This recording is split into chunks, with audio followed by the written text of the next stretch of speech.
സമീപകാലത്ത് ഇന്ത്യക്ക് ഏറ്റവും സന്തോഷം തോന്നിയ ഒരു വാർത്തയാണ്, അപ്രതീക്ഷിതമായ ഒരു വാർത്ത എന്ന് കൂടി പറയാം. നമ്മൾ പ്രതീക്ഷിക്കാത്ത തരത്തിൽ രാജ്യം വളരുന്നു എന്നുള്ളതിന്റെ ഒരു ഇൻഡെക്സ്, അതാണല്ലോ നമ്മുടെ GDP-യിൽ വന്ന വലിയ ഗ്രോത്ത്. നമ്മുടെ എല്ലാ പ്രവചനങ്ങളെയും കടത്തിവെട്ടി നമ്മുടെ ഭരണകർത്താക്കളുടെ ഭരണകൂടത്തിന്റെ വാഗ്ദാനങ്ങൾക്കൊക്കെ അപ്പുറം 8.02 8.2 ആണോ 8.2 ഇൻഡെക്സിലേക്ക്, ഗ്രോത്ത് ഇൻഡെക്സിലേക്ക് നമ്മൾ എത്തി എന്ന് പറയുന്നത് നേരത്തെ ഉണ്ടായിരുന്ന നമ്മുടെ സ്വാഭാവികമായ വളർച്ചയുടെ ഒരു സ്കെയിലിനൊക്കെ അപ്പുറത്താണ്. എങ്ങനെ സാധിച്ചു എന്നാണ് ഇപ്പോൾ മുതിർന്ന ഒരു മാധ്യമ പ്രവർത്തകൻ എന്ന നിലയ്ക്ക് ജ്യോതിർ ഘോഷ് സാർ കാണുന്നത്? ഇപ്പൊ ഞാൻ കാണുന്നത് ഒരു എക്കണോമിക് നടപടി എടുത്തു. ഉദാഹരണത്തിന് GST കട്ട് ചെയ്തു. അപ്പോഴത്തേക്ക് ചെലവഴിക്കുന്ന ആൾക്കാർ കൂടുതൽ ചെലവഴിച്ചു തുടങ്ങി. അപ്പം നേരത്തെ ഉണ്ടായിരുന്ന ഒരുപാട് ഈ പറഞ്ഞ ഉയർന്ന GST റേറ്റ് ഒക്കെ മാറി അത് വളരെ താഴ്ന്നതിലേക്ക് വന്നു, വളരെ ചുരുങ്ങിയ അവസ്ഥയിലേക്ക് വന്നു. അപ്പൊ ഇത് ചെലവഴിക്കലും സ്വാഭാവികമായിട്ട് കൂടി. അതോടൊപ്പം തന്നെ ഇന്ത്യയുടെ റൂറൽ ഏരിയ, ഇതിപ്പോ റൂറൽ എക്കോണമിയുടെ ഒരു ഉണർവാണ് ഈ കാണുന്ന സാധനം. അത് ഈ നല്ല മൺസൂൺ കിട്ടിയിരുന്നു കഴിഞ്ഞ പ്രാവശ്യം. അപ്പൊ അതിന്റെ റിസൾട്ട് വന്നു. അപ്പൊ ഇത് സൂചിപ്പിക്കുന്ന ഒരു ഘടകം എന്ന് പറഞ്ഞാൽ ഇന്ത്യയുടെ റൂറൽ ഏരിയ അനങ്ങിക്കഴിഞ്ഞാൽ ഇന്ത്യ പിടിച്ചാൽ കിട്ടില്ല എന്നുള്ളതാണ്. ഉദാഹരണത്തിന് 7.3 ആയിരുന്നു വലിയ എക്സ്പെക്ടേഷനിൽ GDP, അതായത് ജൂലൈ തൊട്ട് സെപ്റ്റംബർ വരെയുള്ള സെക്കൻഡ് ക്വാർട്ടറിൽ നമ്മൾ പ്രതീക്ഷിച്ചിരുന്നത്. ഗവൺമെന്റ് പ്രഡിക്ട് ചെയ്യുന്നതാണ്, റിസർവ് ബാങ്ക് പ്രഡിക്ട് ചെയ്യുന്നതാണ്. അപ്പൊ എപ്പോഴും ഈ പ്രഡിക്ഷൻ എന്ന് പറഞ്ഞാൽ നമ്മളൊരു ഹയർ എൻഡിലായിരിക്കുമല്ലോ ചെയ്യുക. അപ്പൊ അത് ഗവൺമെന്റിന്റെ തന്നെ ഇപ്പൊ ഉദാഹരണത്തിന് 50% താരിഫ് ട്രംപ് ഏർപ്പെടുത്തിയ സമയത്താണ് നമ്മൾ ഈ 7.3 ടാർഗറ്റ് ചെയ്തിരുന്നു. അപ്പൊ സ്വാഭാവികമായിട്ടും അന്ന് പലരും പറഞ്ഞിരുന്നു ഈ 7.3 എത്താൻ സാധ്യതയില്ല, കാരണം ഈ ട്രംപിന്റെ നമ്മുടെ കയറ്റുമതി വല്ലാണ്ട് കുറഞ്ഞല്ലോ, അമേരിക്കയിലേക്കുള്ള കയറ്റുമതി വല്ലാണ്ട് കുറഞ്ഞു. അപ്പൊ ഈ ഒരു സാഹചര്യത്തിൽ തീർച്ചയായിട്ടും നമ്മുടെ എക്കോണമിയിൽ ഭയങ്കരമായിട്ട് പ്രത്യാഘാതം ഉണ്ടാവും എന്ന് പറഞ്ഞിരുന്നു. പക്ഷെ അവിടെയാണ് ഗവൺമെന്റിന്റെ പ്രതീക്ഷ കടത്തിവിട്ട് 8.2-ലേക്ക് ഇത് കുതിച്ചുയരുകയാണ് ചെയ്തത്. അപ്പൊ ഇത് നൽകുന്ന കുറെ ഒരു വലിയ ഇൻഡിക്കേറ്റേഴ്സ് ഉണ്ട്. ഇൻഡിക്കേറ്റേഴ്സ് നമ്മുടെ 65% ഇപ്പോഴും നമ്മുടെ റൂറൽ ഏരിയയിലാണ് താമസിക്കുന്നത്. അപ്പൊ ഈ റൂറൽ ഏരിയയിലേക്ക് അനക്കം വെച്ച് കഴിഞ്ഞാൽ ഇന്ത്യ എന്ന് പറയുന്ന സംഗതിയിൽ നമ്മൾ പ്രതീക്ഷയ്ക്ക് അപ്പുറത്തേക്ക് സംഗതികൾ പോകും എന്നുള്ള സൂചന വരുന്നത്. ഇനിയിപ്പോൾ ഇതിനോട് ചേർത്ത് വെച്ച് വായിക്കേണ്ട സാധനമാണ് ഇനിയിപ്പോൾ ഇലോൺ മസ്കിന്റെ സ്റ്റാർലിങ്ക് വരാൻ പോകും. അപ്പൊ സ്റ്റാർലിങ്ക് ഇപ്പോൾ വരുന്നുണ്ട്. നമുക്ക് നഗരത്തിലുള്ളവർക്കൊന്നും വലിയ അഡ്വാൻറ്റേജ് വരുന്നില്ല, കാരണം നമ്മളുടെയൊക്കെ ഈ നിലവിലുള്ള സ്റ്റാറ്റസ് നിലനിന്ന് പോത്തേ ഉള്ളൂ. കാര്യം ഇന്റർനെറ്റ് നമുക്ക് ഇപ്പൊ തന്നെ വളരെ സ്പീഡിൽ കിട്ടുന്നുണ്ട്, റേറ്റും കുറവാണ്. പക്ഷെ സ്റ്റാർലിങ്ക് വരുമ്പോഴത്തേക്ക് ഇന്റീരിയർ ഗ്രാമങ്ങളിലും കാട്ടിൽ ഉൾപ്പെടെ ഈ സാധനം കിട്ടും. അപ്പൊ ഇത് ഗ്രാമങ്ങളിൽ ഉണ്ടാക്കാൻ പോകുന്ന ഈ വിശേഷിച്ചും ഈ കുട്ടികളിൽ ഉണ്ടാക്കാൻ പോകുന്ന മാറ്റങ്ങൾ, അവരുടെ സ്വപ്നങ്ങൾ, പുതിയ കാഴ്ചകൾ, അതോടൊപ്പം തന്നെ റൂറൽ എക്കോണമി, അതോടൊപ്പം തന്നെ മാറുന്ന ജിയോ പൊളിറ്റിക്സ്. ഇപ്പൊ ഇനി മൈഗ്രേഷന് സാധ്യതയില്ല. മൈഗ്രേഷന്റെ സാധ്യതകളെല്ലാം ഇങ്ങനെ ഓരോ ദിവസം കഴിയുന്തോറും അടഞ്ഞുകൊണ്ടിരിക്കുകയാണ് ചെയ്യുന്നത്. ഇപ്പൊ അമേരിക്കയിലേക്ക് ഇനി ആർക്കും അങ്ങോട്ട് പോകാൻ പറ്റാത്തൊരവസ്ഥയിലേക്ക് ഈ കഴിഞ്ഞ ദിവസത്തെ നമ്മുടെ ഇവിടെ വൈറ്റ് ഹൗസിന് മുന്നിലുള്ള ഷൂട്ടിങ്ങിനെ തുടർന്നിട്ട് അതുകൊണ്ടായിട്ടുണ്ട്. അപ്പൊ ഇങ്ങനെ ഒരു സിറ്റുവേഷൻ വരുമ്പോഴത്തേക്ക് ഇന്ത്യയുടെ റിസോഴ്സസ് അത് ശരിക്കും ഉപയോഗിക്കാനും ഗ്രാമീണ ജനത ഉണരാനും ഒരു വല്ലാത്ത ഒരു ഫേസിലേക്ക് ഇന്ത്യക്ക് പോകാൻ കഴിയും. ഇത് ഇന്ത്യ ഗവൺമെന്റിനെ സംബന്ധിച്ചൊരു തിരിച്ചറിവാണ്. കാര്യം അവരുടെ പ്രഡിക്ഷൻ അപ്പുറത്തേക്ക് ഇന്ത്യയുടെ ഗ്രോത്ത് വളർന്നിട്ടുണ്ടെന്നുണ്ടെങ്കിൽ സ്വാഭാവികമായിട്ട് ഇപ്പോഴത്തുള്ള സംവിധാനം അവർ അതിലേക്ക് ശ്രദ്ധിക്കുകയും അതിനെ വീണ്ടും സജ്ജമാക്കാൻ ശ്രമിക്കുകയും ചെയ്യും. അപ്പൊ അവിടെയാണ് ഈ ഇന്റർനെറ്റ് ഫെസിലിറ്റികൾ വരുമ്പോഴത്തേക്ക് ഉണ്ടാകുന്ന മാറ്റങ്ങൾ അടുത്ത ഒരു 4-5 അല്ലെങ്കിൽ 6-7 വർഷം കൊണ്ട് ഉണ്ടാകാൻ പോകുന്ന ഒരു ചേഞ്ച് എന്ന് പറയുന്നത് നമ്മുടെ ഫിനോമിനലായിരിക്കുന്നത്. അതെ, സാറിന്റെ ഈ നിരീക്ഷണത്തിലുള്ള ഏറ്റവും എനിക്ക് തോന്നുന്നു വ്യത്യസ്തമായ ഒരു കാര്യം, സാധാരണയിൽ നിന്ന് വ്യത്യസ്തമായിട്ടുള്ള GDP സാധാരണ രീതിയിൽ നമ്മൾ അപൂർവമായിട്ടാണെങ്കിൽ ഗ്രോത്ത് ഉണ്ടാവുന്നുണ്ടല്ലോ, വല്ലാത്ത ഗ്രോത്ത്. പക്ഷെ GDP എന്ന് പറയുന്നത് നമ്മുടെ മൊത്തം ഇൻകത്തിനെ ഡിവൈഡഡ് ബൈ പോപ്പുലേഷൻ. പക്ഷെ സാറ് ആവർത്തിച്ച് പറയുന്ന ഒരു വാക്ക് നമ്മുടെ റൂറൽ എക്കണോമി എന്നാണ്. അപ്പോൾ എനിക്ക് തോന്നുന്നത് സാധാരണ രീതിയിൽ GDP വരുമ്പോൾ ഈ ഒരു സോഷ്യലിസ്റ്റ് മൈൻഡ് സെറ്റിൽ നിന്നുണ്ടാകാവുന്ന അല്ലെങ്കിൽ ഒരു ലെഫ്റ്റ് മൈൻഡ് സെറ്റിൽ നിന്നുണ്ടാകാവുന്ന ആദ്യത്തെ ചോദ്യം, GDP കൂടുന്നത് എങ്ങനെയാണ്? ഉള്ളവന്റെ വരുമാനം കൂടുതലായി തീരുന്നു. 1% അല്ലെങ്കിൽ 5% മനുഷ്യരുടേതാണ് മഹാഭൂരിപക്ഷം വരുമാനം. ഡിവൈഡഡ് ബൈ പോപ്പുലേഷൻ എന്ന് പറയുമ്പോൾ ജീവിക്കാൻ നിവൃത്തിയില്ലാത്തവനും കൂടി ആ ഗണത്തിൽപ്പെടുവന്നേ ഉള്ളൂ. അവന് ഇതിന്റെ 7 അയലത്ത് പോലും വരുമാനം ഉണ്ടാവില്ല. പക്ഷേ ഈ റൂറൽ പോപ്പുലേഷൻ എന്ന് പറയുമ്പോൾ എനിക്ക് തോന്നുന്നു ഈ നഗര ഗ്രാമീണ ഈ ഡിസ്റ്റൻസ് കുറയുന്നു. തീർച്ചയായിട്ടും. വേറൊന്ന് ഈ ഇപ്പൊ ടോട്ടൽ പോപ്പുലേഷൻ എടുക്കുമ്പോൾ ഒട്ടുമില്ലാത്തവന്റെയും വരുമാനത്തിൽ വർധനവുണ്ടാവും.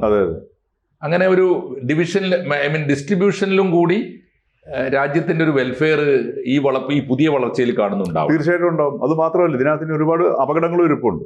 ഉദാഹരണത്തിന് ഈ റൂറൽ എക്കോണമി സജ്ജമാകുമ്പോഴത്തേക്ക് സ്വാഭാവികമായിട്ടും മാർക്കറ്റ് ഫോഴ്സസ് റൂറൽ ഏരിയയിലേക്കും ചെല്ലും. ഇപ്പൊ ഈ സ്റ്റാർലിങ്ക് വരുമ്പോഴത്തേക്ക് ഇന്റർനെറ്റ് ഫെസിലിറ്റീസ് വരും. പുതിയ കുട്ടികൾ ഈ പറഞ്ഞതുപോലെ പിന്നെ ഇപ്പൊ ഭാഷ പ്രശ്നമല്ല. പണ്ട് റൂറൽ ഏരിയയിലേക്ക് ഉണ്ടായിരുന്ന ഏറ്റവും വലിയ തടസ്സമായിട്ട് ഇംഗ്ലീഷ് ഭാഷയായിരുന്നു. ഇഷ്യൂ അല്ല. ഇപ്പൊ എഴുത്തും വായന അറിയേണ്ട ആവശ്യമില്ല. അവരവരുടേതായ ഭാഷയില് ഈ ഫോണിൽ സംസാരിച്ചു കഴിഞ്ഞാൽ ഡിജിറ്റൽ ലാംഗ്വേജ് ഉണ്ട്. കൃത്യമായിട്ട് നമുക്ക് ഡയറക്റ്റ് കമ്മ്യൂണിക്കേഷൻ സാധ്യമാണ്. അപ്പൊ ഈ ഇന്ത്യയുടെ റൂറൽ റിസോഴ്സസ് എന്ന് പറഞ്ഞാൽ അൺഫാത്തമബിൾ ആണ്. ഇപ്പോഴും നമുക്കത് അളന്ന് തിട്ടപ്പെടുത്താൻ പറ്റാത്ത അവസ്ഥ കിടക്കുന്നതാണ്. അപ്പൊ അവിടെ നിന്ന് വരുമ്പോഴത്തേക്ക് ഉണ്ടാകുന്ന ഈ ഒരു വൈവിധ്യം മറ്റു കാര്യങ്ങളും ഒക്കെ ശരിക്കും പറഞ്ഞു കഴിഞ്ഞാൽ ഈ ഒരു ചില അപകടങ്ങളും ഇതിനകത്തിരിപ്പുണ്ട്. ഇപ്പൊ ഈ പറഞ്ഞാൽ ഇത്രയും വലിയൊരു 65% ജനങ്ങൾ ഒരു വലിയൊരു മാർക്കറ്റാണ്. ഇപ്പം ഈ നമ്മുടെ ഭൗമരാഷ്ട്രീയത്തിലൊക്കെ കാണുന്നത് രാജ്യങ്ങളെ മാർക്കറ്റായിട്ടാണല്ലോ കാണുന്നത്. അപ്പൊ അമേരിക്ക ഇന്ത്യയെ കാണുന്നത്, അപ്പൊ അമേരിക്കയുടെ ടോട്ടൽ പോപ്പുലേഷനേക്കാൾ കൂടുതലാണ് നമ്മുടെ ഇന്ത്യയിലെ മിഡിൽ ക്ലാസ് എന്ന് പറയുന്നത്. അതുകൊണ്ടാണ് അമേരിക്ക നമ്മുടെ ഇന്ത്യയെ ആ ഒരു മാർക്കറ്റായിട്ട് കാണുന്നത്. അപ്പൊ ചൈനയെല്ലാം അത് തന്നെയാണ്. അപ്പൊ എന്ന് പറഞ്ഞ പോലെ ഈ ഒരു വലിയൊരു കമ്മ്യൂണിറ്റിയും കൂടെ അല്ലെങ്കിൽ റൂറൽ ഇന്ത്യയും കൂടെ ഇക്കണോമിക്കലി വളരെ പവർഫുൾ ആവുന്ന സമയത്ത് സ്വാഭാവികമായിട്ടും ഈ അങ്ങോട്ടും ഈ കടന്നുകയറ്റങ്ങളുണ്ടാവും. അപ്പൊ അവിടെ ഒരുപാട് വെല്ലുവിളികൾ, കൾച്ചറൽ വെല്ലുവിളികൾ നേരിടേണ്ടി വരും.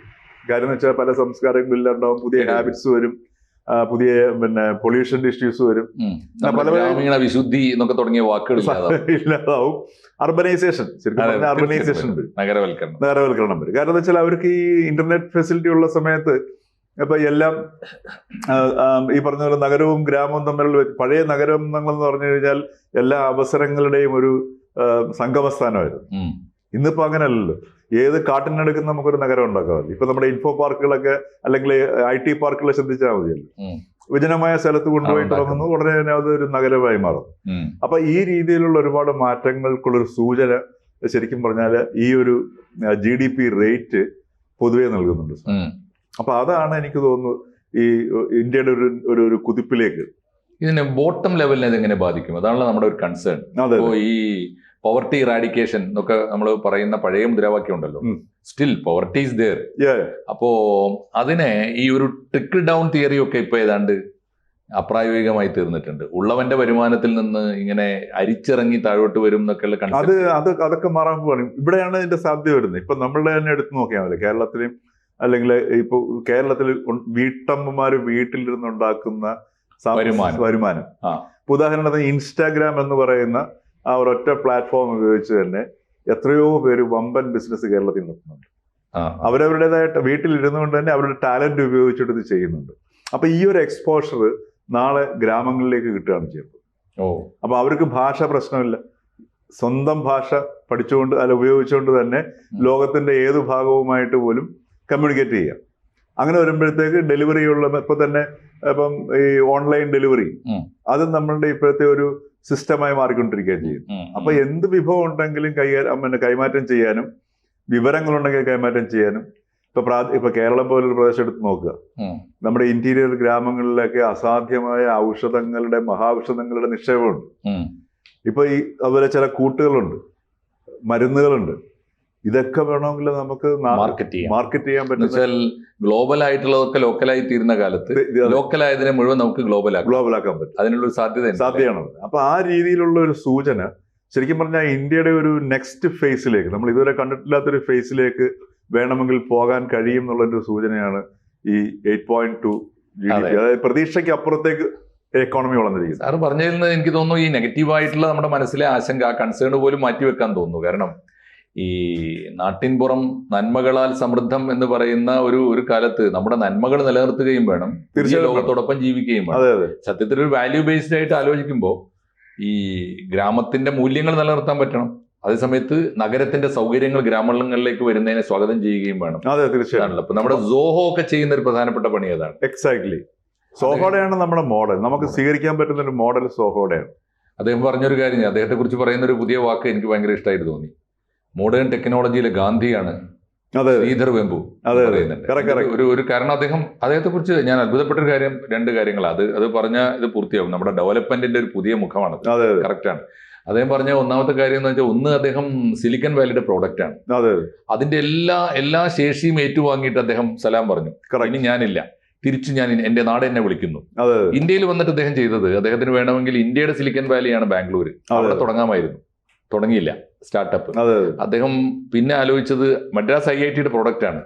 ചെന്നൈ അദ്ദേഹത്തിന്റെ സ്റ്റേറ്റുമാണ്, അവിടെയും തുടങ്ങിയില്ല. അദ്ദേഹം ആലോചിച്ചത് തമിഴ്നാടിനകത്ത് ഏറ്റവും മനോഹരമായ, സാറ് പറഞ്ഞാൽ വിദൂരമായ ഒരു ഗ്രാമം തേടി നടന്നിട്ട് നമ്മൾ ചെങ്കോട്ടയിലാണ് അവസാനം തുടങ്ങുന്നത്.